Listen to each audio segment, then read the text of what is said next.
अस्सलामुअलैकुम और very good morning. आदाब पाकिस्तान के साथ मैं हूँ आपकी मेज़बान इरहम सफ्दर। खूबसूरत दिन का आगाज़ हो चुका है। उम्मीद करते हैं आप सबका ये दिन बहुत अच्छे से गुजरे। नाज़रीन, पाकिस्तान की सियासत में गर्मा गर्मी है इस वक्त, तो अपोजिशन और जो हुकूमत है काफ़ी मेहनत कर रही है। अब देखना यह है कि कौन बाजी मार जाएगा। पाकिस्तान में अब हुकूमत बाजी मारेगी या अपोजिशन। इस हवाले से तमाम लोग जो है अपनी जो निगाहें हैं वो विफाक में जमाए बैठे हैं कि आखिर होने क्या जा रहा है। नाज़रीन, बढ़ते अपने पहले टॉपिक की जानिब। आज का हमारा पहला टॉपिक है नाखूनों से रिलेटेड। नेल्स जो है हमारे अक्सर बहुत अजीब कलर के हो जाते हैं, उनकी रंगत तब्दील होना शुरू हो जाती है। क्या नेल्स की जो रंगत तब्दील होती है क्या वो किसी बीमारी का इंडिकेशन होता है? बीमारी की कोई अलामत होती है, कोई सिम्टम्स होते हैं? और नेल्स कुछ लोगों के जल्दी टूटना शुरू हो जाते हैं, कुछ लोगों की फंगस लगना शुरू हो जाती है नेल्स में, और भी बहुत सी प्रॉब्लम फेस करना पड़ती है।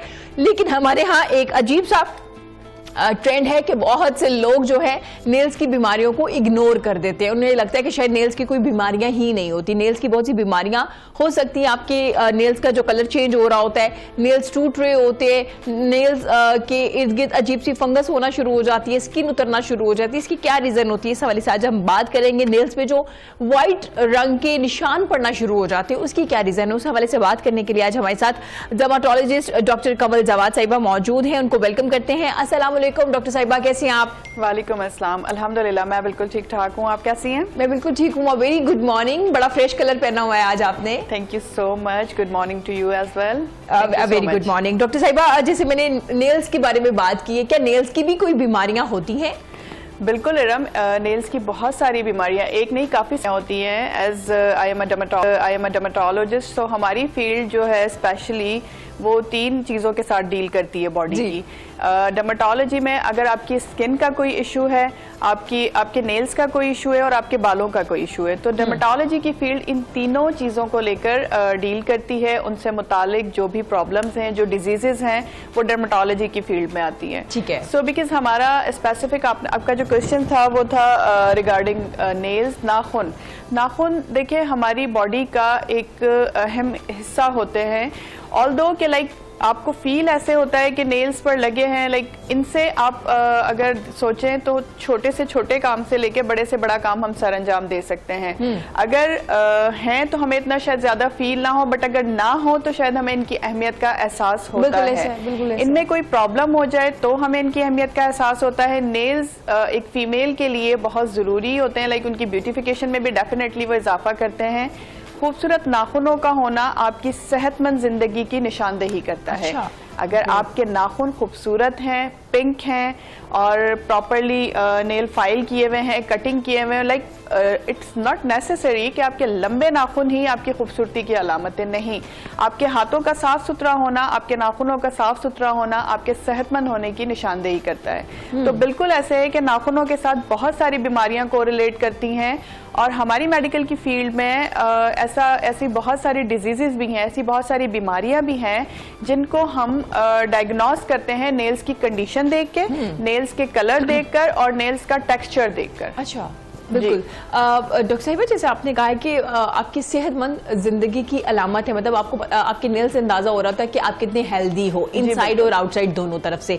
डॉक्टर साहिबा, नेल्स की बीमारियों की अगर बात की जाए तो कौन कौन सी बीमारियां हैं जो हमारे यहाँ कॉमन है, लोगों में होती हैं, लेकिन लोग इसको नहीं इतना बोदर कर रहे होते?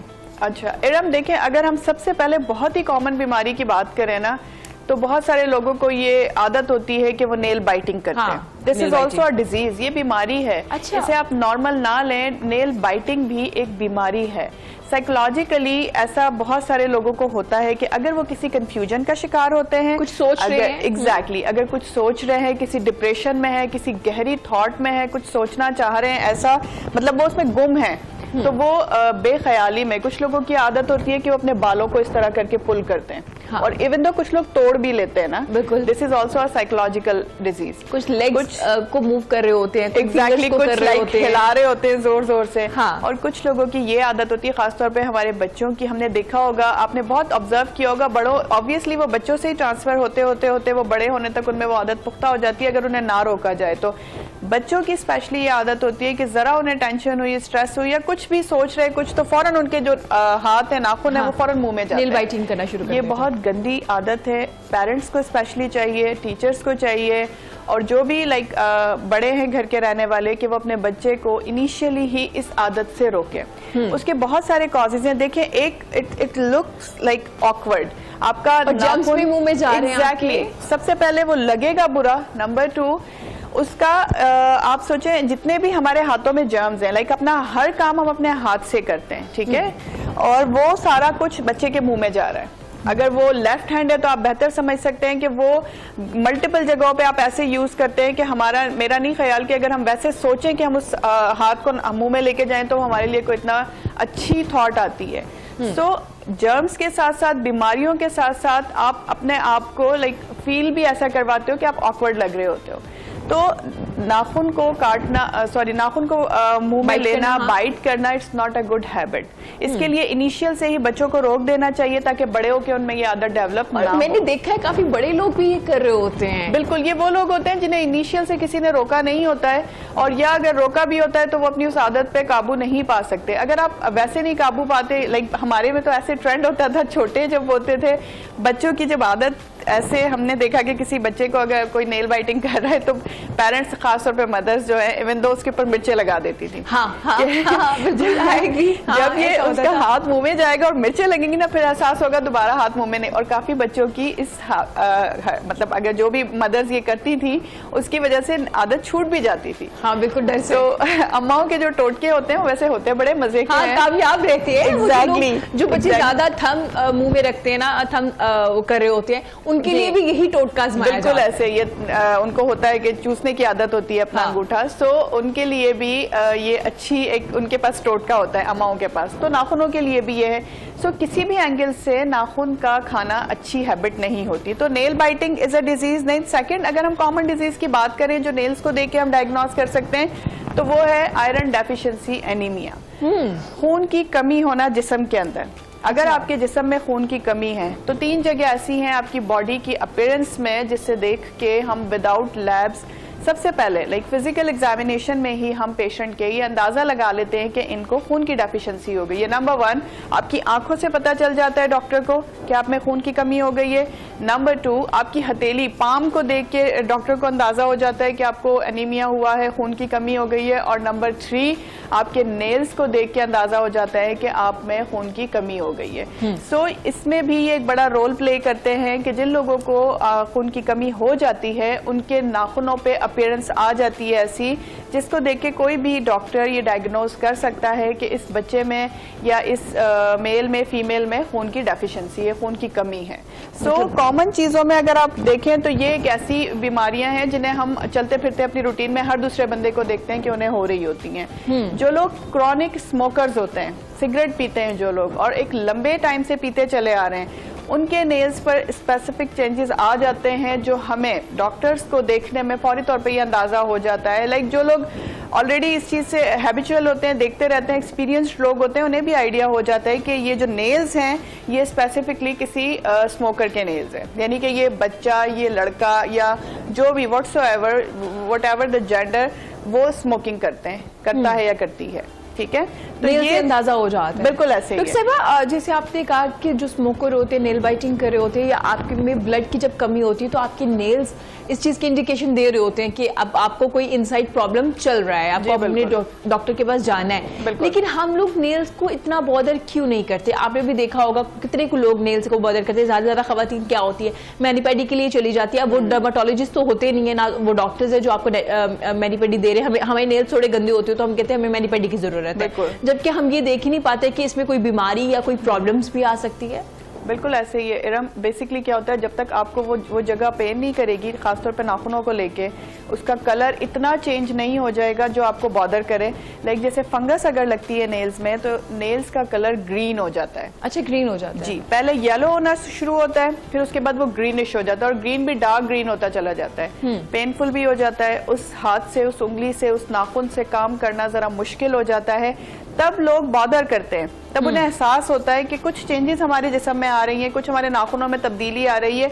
फिर उन्हें ये फील होता है। आजकल तो खैर काफी लोगों में अवेयरनेस बढ़ गई है। लोग फिर स्पेशलिटी और सुपर स्पेशलिटी की तरफ आते हैं कि हमें डर्मेटोलॉजिस्ट को कंसल्ट करना चाहिए कि हमारे नाखूनों में ये प्रॉब्लम है। तो ये ऐसा नहीं है कि ये फंगस किसी इक्का दुक्का लोगों को होती है, नहीं। अगर आप जनरेशन पॉपुलेशन की बात करें ना, तो हमारे जो पाकिस्तान की इस वक्त पॉपुलेशन है, अगर आप उस पर एस्टिमेटेड लें तो 49% जो हमारे पॉपुलेशन है वो सफ़र कर रही है फंगल इन्फेक्शन के साथ। और इन 49% जो पॉपुलेशन है, इसमें से आप सोचें कि 20% वो लोग होते हैं जिन्हें सिर्फ नेल्स की प्रॉब्लम होती है। ठीक है। अगर हम फंगल इन्फेक्शन की बात करेंगे तो फंगल इन्फेक्शन अगर नाखूनों में हो जाता है, आपको फील हो रहा है कि आपके नाखून पहले येलो हुए, फिर ग्रीन होना शुरू हो गए, और फिर उसी ड्यूरेशन में आपको पेन भी स्टार्ट होना शुरू हो गया, तो you should consult with your dermatologist, because वो फंगस नहीं जाएगी। फंगस अगर एक मरतबा आपके नेल्स में, आपकी बॉडी में किसी भी जगह स्टार्ट हो जाती है तो वो इतनी आराम से नहीं जाती है। उसका ट्रीटमेंट भी ऐसा नहीं है आपने 1 महीने में ट्रीटमेंट करवा लिया और वो ठीक हो गया, और ठीक हो भी जाता है अगर प्रॉपरली अगर आपने कंसल्ट किया है तो बजाहिर वो ठीक हो जाता है, बट 2-3 मंथ्स के बाद अगर फॉलो अप जरूरी होता है। एग्जैक्टली, आपने फॉलो अप किया, ट्रीटमेंट कोई फॉलो करना है आगे। आपने 9 मंथ से पहले 8 मंथ से पहले 7 मंथ से पहले, जब तक आपके कंसल्टेंट ने आपको कहा हुआ है, तब तक उससे पहले अगर आपने मेडिसिन छोड़ दी और फॉलो अप ना किया तो वो फंगस किसी एक नुक्ते से भी दोबारा ग्रो कर जाती है। अच्छा, दोबारा से स्टार्ट। बिल्कुल, इसीलिए इसका रिकरेंस बहुत ज्यादा है। रिकरेंस हम मतलब ऐसे के डिजीज का बार बार आना, तो इसीलिए फंगस का प्रॉपर फॉलोअप, फंगस का प्रॉपर ट्रीटमेंट बहुत ज़्यादा ज़रूरी है।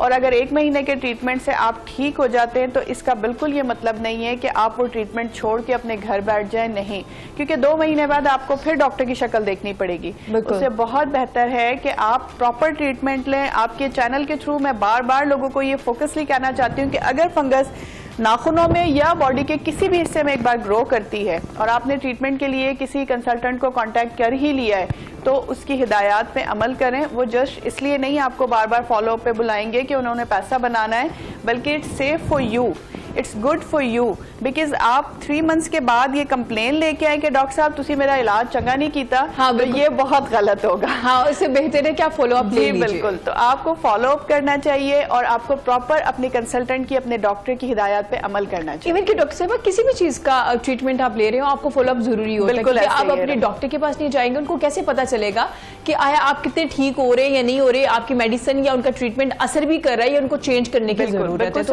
डॉक्टर पे जाना जरूरी है। डॉक्टर साहब, आपने फंगस के हवाले से तो बताया, फंगस लगने की क्या रीजंस होती है, मतलब स्पेशली नेल्स में कैसी रीजंस होती है जिसकी वजह से ये शुरू हो जाता है? बहुत सारे कॉजेज होते हैं इसके। हम सबसे कॉमन कॉज जो है फंगस जो है वो कंटाजियस है, यानी कि लगने वाली बीमारी है, एक से दूसरे में लगती है। अच्छा। अगर किसी भी एक फैमिली मेंबर को किसी भी जगह पे फंगस है, फॉर सपोज घर में कोई ऐसा बंदा है जिसे फंगस बॉडी पे हुई हुई है, ठीक है, और आप उसे दवाई लगा रहे हैं, ठीक है, खारिश कर रहे हैं, बड़े हमारे होते हैं ना घर के, वो कह देते हैं कि हमें इस जगह पे बहुत खारिश आ रही है, आप प्लीज खारिश कर दो, और आपके नेल्स हैं, ठीक है, उनके अंदर वो फंस गई जाके, तो वो जब आपके नेल्स में जाएगी तो वहां ग्रो करेगी।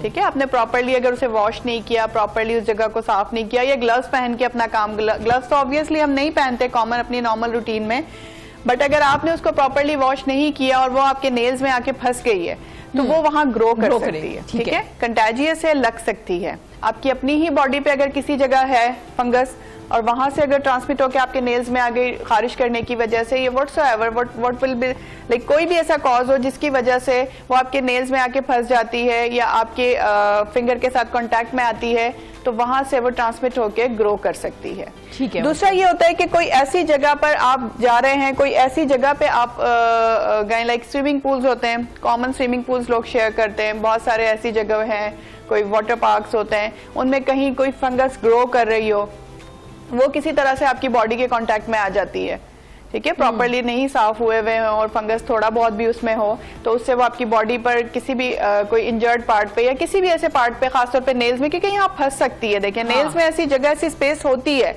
उससे वो ट्रांसमिट होकर आपकी बॉडी के अंदर आ सकती है। पुअर हाइजीन जिन लोगों की होती है, जो लोग प्रॉपरली सफाई का ख्याल नहीं रखते, उन लोगों को फंगस ग्रो कर सकती है। ठीक है, जिनको बहुत ज्यादा आदत होती है नेल्स को बाइट करने की, उन लोगों में भी फंगस ग्रो कर सकती है, बिकॉज मुंह के अंदर भी फंगस होती है, कैंडिडियासिस होता है, जिसकी candidiasis is a type of fungus, fungal infection. So वो भी आपके नेल्स में ट्रांसमिट होके आपके नेल्स को खराब कर सकता है। अरे मतलब बहुत सी रीजंस है, और हाइजीन की जैसे उन्होंने जिक्र बिल्कुल। किया कि अगर आप क्लीन नहीं करते खुद को अच्छे से तो आपको ये ज्यादा चांसेस होते हैं कि आपको लग जाए। मतलब भाई नेल कटर इस्तेमाल करना है एक शख्स का, और दूसरा शख्स अगर इस्तेमाल कर रहा है उससे भी आपको नेल्स की बीमारियां या फंगस होने के चांसेस हैं? बिल्कुल लग सकता है, बिल्कुल ऐसे हो सकता है। अपना नेल कटर कोशिश करें, अगर ऐसा कोई लाइक कॉमन प्लेस है, कोई हॉस्टल में रह रहा है, कोई लाइक होटल में ऐसे कुछ आपको चाहिए, खास तौर पे अपना नेल कटर अपने साथ रखें, ठीक है? अपना नेल कटर अब तो यूज छोटी-छोटी करें। किट बड़ी जबरदस्त बनी होती है, बिल्कुल ऐसे ही आसानी है। से कैरी कर लेते जी, हैं। ट्रैवलिंग किट्स होती हैं, उनमें नेल कटर्स होते हैं,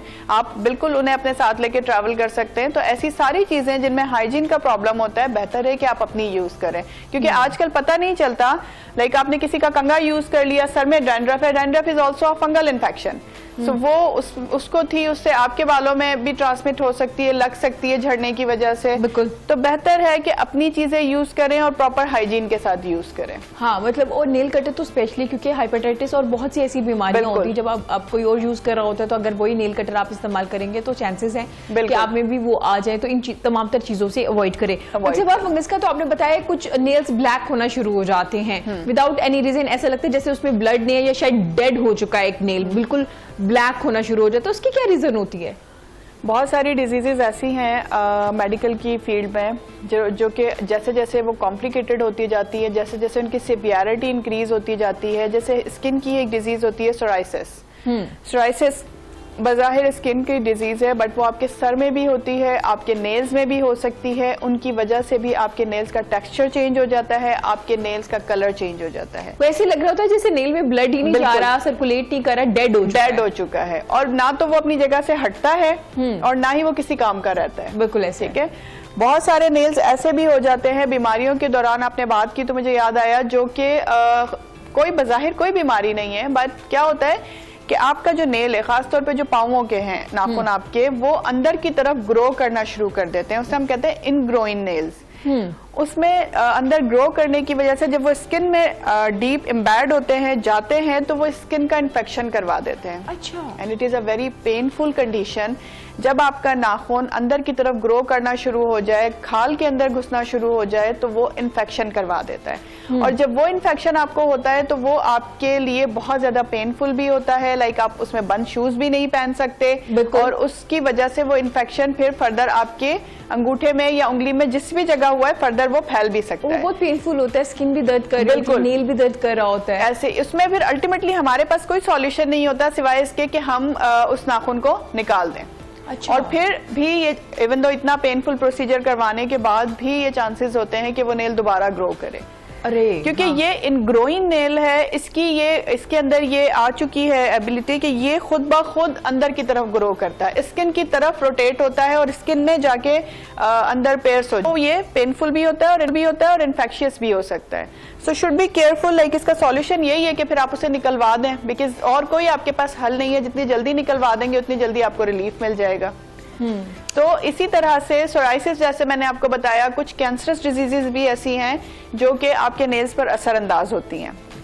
लाइक उन कैंसरस डिजीज में भी यही होता है कि जैसे जैसे उसकी सिवियरिटी बढ़ती चली जाती है, वैसे वैसे वो नेल का कलर चेंज करती जाती है। लाइक स्पेसिफिकली अगर मैं नाम लूंगी तो वो फिर इतना प्रॉपर्ली, बिकॉज वो हमारी मेडिकल में टर्म्स यूज होती है, इतना प्रॉपर्ली मैं आपको बता नहीं पाऊंगी। हाँ बिल्कुल ठीक है। तो कुछ कैंसरस डिजीजेस, कुछ मेडिकल की फील्ड से रिलेटेड ऐसी डिजीजेस हैं जिनमें नेल्स के कलर चेंज होते हैं। कुछ स्किन से रिलेटेड ऐसी डिजीजेस हैं जो कि स्किन के नाखून के कलर को चेंज कर देती हैं। और कुछ हैबिचुअल डिजीजेस ऐसी हैं जिनकी वजह से आपके नेल का कलर चेंज हो जाता है। और कुछ आपकी बॉडी के अंदर होने वाले चेंजेस जो हैं वो आपके नेल्स पर असरअंदाज होते हैं। बिल्कुल, चेंजेस जो आ रहे होते हैं वो आपके नेल्स के थ्रू भी आ रहे होते हैं, कलर्स चेंज हो रहे होते हैं और आपको पता चल रहा होता है कि आपको कोई ना कोई इशू चल रहा है। इस पे मजीद बात करेंगे या वक्त तो छोटी सी ब्रेक के बाद हाजिर होंगे। देखते रहेगा पाकिस्तान के साथ।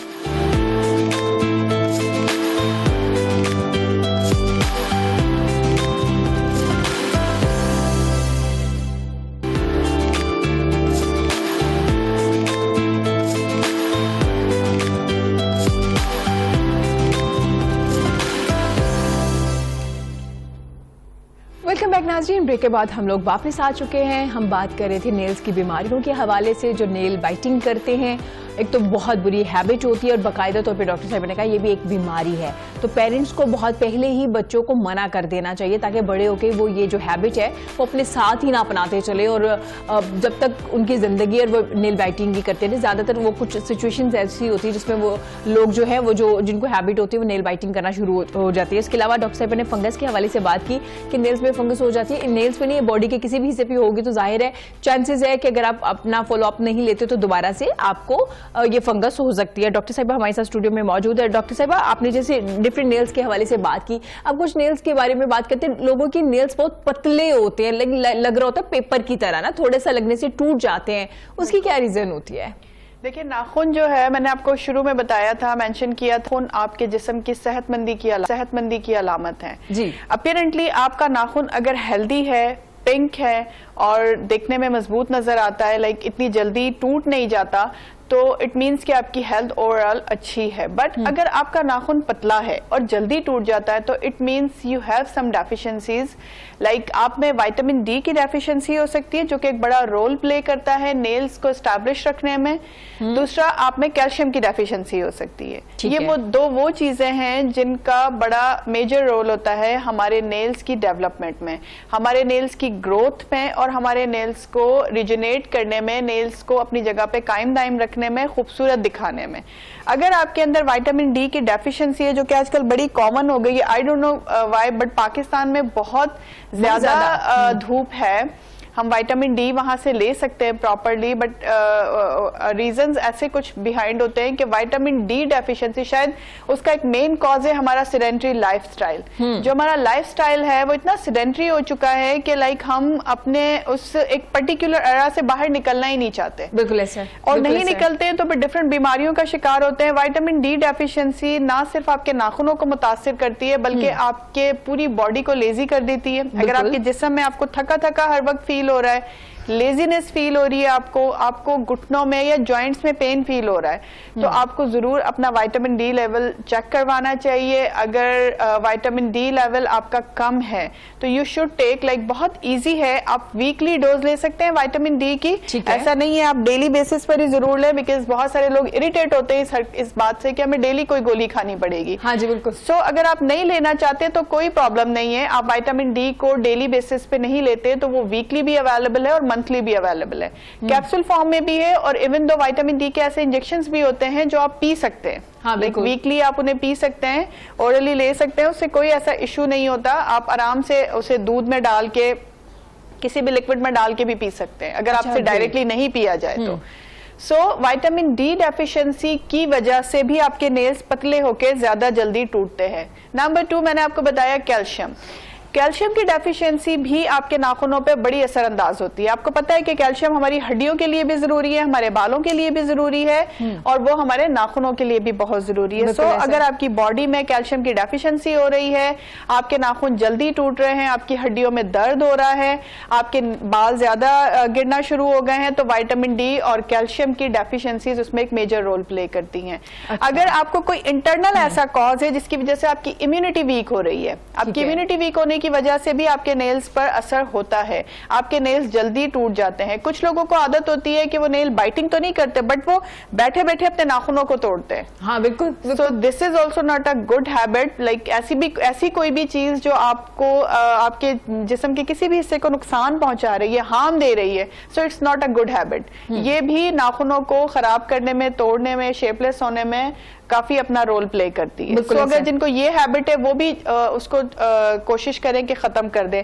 नेल बाइटिंग की वजह से भी आपके नेल्स पतले होके बिल्कुल स्किन के अंदर घुस जाते हैं। हाँ जी। सो नेल बाइटिंग मेजर रोल है, शुरू से लेके आखिर तक जितने भी प्रॉब्लम्स हैं उनमें नेल बाइटिंग अपना मेजर रोल प्ले करता है। सो पेरेंट्स को इनिशियल से ही टेक केयर करना चाहिए, बच्चों को देखना चाहिए, उनको कोशिश करें कि इस हैबिट पे जितना ज्यादा हो सके वो उसको कंट्रोल करवा लें। डॉक्टर साहबा, जब हम खवातीन मैनी पेडी, अब तो खैर मर्द हजरात भी जाते हैं मैनी पेडी करवाने के लिए, खवातीन बदनाम है, खवातीनों हजरात जो मैनी पेडी करवाने जाते हैं, खवातीन से ज्यादा मर्द जाने लगे। हाँ, तो मैनी पेडी करवाने जाते हैं तो वहां पे जो इंस्ट्रूमेंट यूज हो रहे होते हैं मैनी पेडी में, जो वहां पे वर्कर यूज कर रहे होते हैं, क्या उनसे भी आपको बीमारियां लग सकती हैं अगर वो सही से क्लीन नहीं है या आपके अपने नहीं है? बिल्कुल, आप देखिए अगर कोई भी चीज़ जिसमें पुअर हाइजीन है, हाइजीन प्रॉपर नहीं है, सफाई सुथराई का ख्याल नहीं किया जाता, वहां से आपको एक नहीं कई बीमारियां लग सकती हैं। ठीक है, वही इंस्ट्रूमेंट्स किसी और पर यूज हुए, प्रॉपरली क्लीन नहीं हुए, उनको आपके नेल्स के साथ अगर किया गया, फॉर सपोज पेशेंट को हेपेटाइटिस था, उनका मैनी पैडी हुआ, ठीक है, उनको किसी हिस्से में ऑब्वियसली करते हुए कहीं ना कहीं से ब्लीडिंग हो सकती है ना, लग सकता है। मैनी पैडी ऐसा प्रोसीजर है जिसमें कहीं ना कहीं से आपको लग जाता है।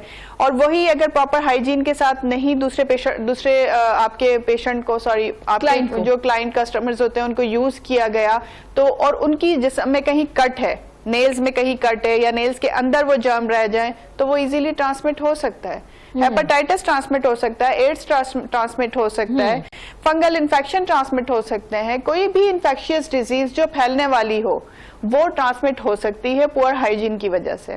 इसलिए मैनी पैडी के लिए भी किसी प्रॉपर सैलून का इंतखाब करें, प्रॉपर जहां पर हाइजीन की जाती हो, इंस्ट्रूमेंट्स की प्रॉपरली वहां सफाई का ख्याल रखा जाता हो, तो आप ऐसी जगहों का इंतखाब करें जहां सफाई का ख्याल रखा जाता हो और जो प्रॉपरली हाइजीनिक हो।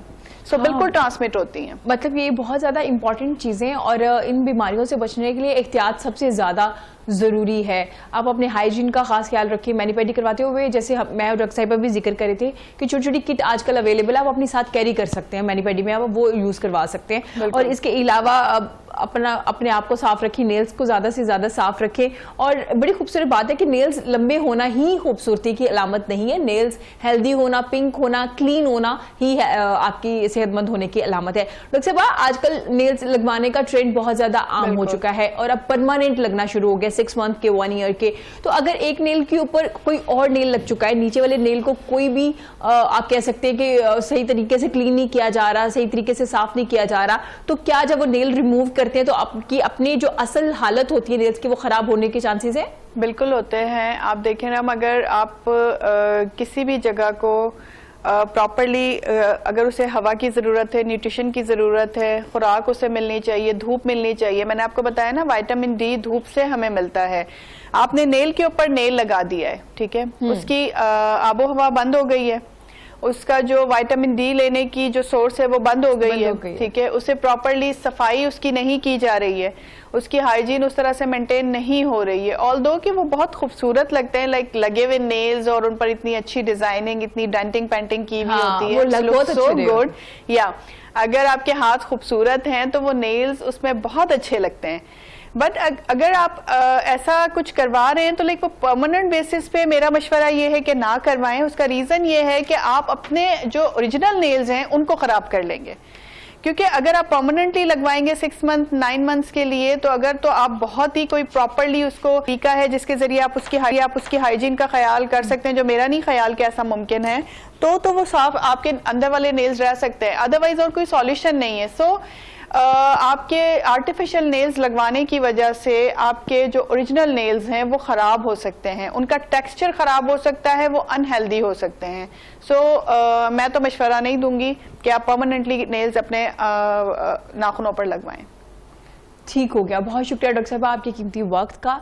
बहुत ही डिटेल में आज हमने नेल्स के हवाले से बात की कि नेल्स की बीमारियां लग सकती हैं और इनका ट्रीटमेंट मौजूद है।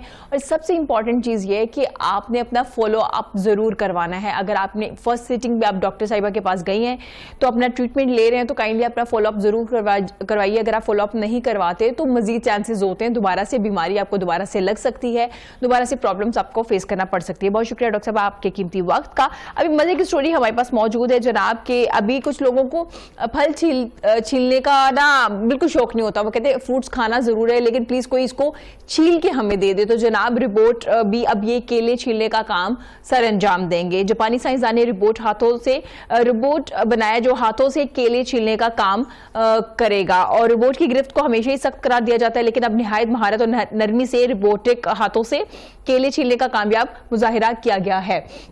दिलचस्प बात यह है कि इस अमल में केले जैसे नर्म फल को कोई नुकसान नहीं पहुंचता और इसे कबल मुमकिन ना था। और ये मशीन जो है वो आराम से केले को पकड़ती है, उसको छीलती है और छीलने के बाद आपको पेश किया जाता है कि आप ये केला खा सकते हैं। ये काम एक चैलेंज था क्योंकि इससे कबल रोबोटिक उंगलियों को गिरफ्त में शीशे के बर्तन चकनाचूर होते रहते हैं और फल कुचले गए। इस तजर्बे में रोबोट की उंगलियों की आजमाइश की गई। दूसरी जानिब से देखने के काबिल बनाने के लिए कंप्यूटराइज्ड प्रोग्राम की अफादियत भी देखी गई।